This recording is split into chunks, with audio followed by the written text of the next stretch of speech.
Donc avant le traitement Amoeba, on utilisait des traitements chimiques. Les produits chimiques, c'est déjà une consommation qui a un coût au niveau mensuel, et surtout on les retrouve en traitement des eaux en sortie. Donc pour nous, ça nous obligeait à avoir des paramétrages de stations qui tenaient compte de ces eaux qui arrivaient des tours aéroréfrigérantes. Amoeba nous a été présenté par notre traiteur des eaux. Cette société nous a proposé donc d'évoluer vers ce système dans une phase d'essai R&D pour pouvoir voir un petit peu les impacts.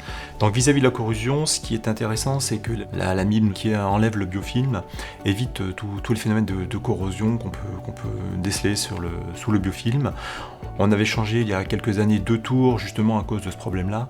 Et un des intérêts que nous on a remarqué, c'est que si on pouvait garder nos tours dans un état de propreté, ça permet quand même d'avoir une longévité sur nos tours supérieures. On a réussi à diminuer les produits chimiques.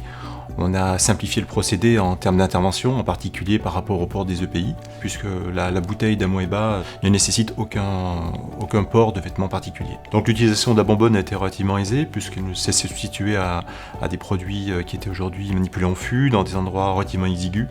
Donc ça nous a permis de mettre en œuvre beaucoup plus facilement les produits au niveau de cette installation.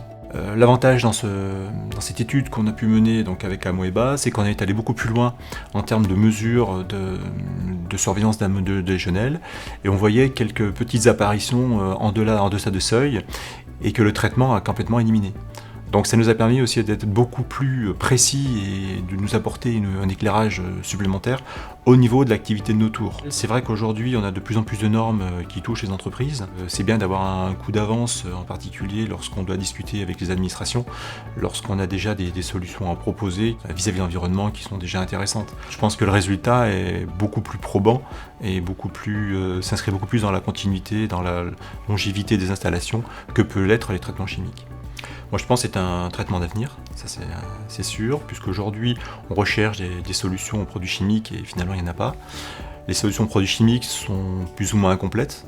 La MIB nous a montré sur ces quelques essais qu'elle apportait un résultat intéressant. Nous, ce qu'on attend, c'est maintenant l'accord administratif pour pouvoir le mettre en œuvre chez nous, pour pouvoir carrément acheter le procédé et le mettre en œuvre sur VitaQR.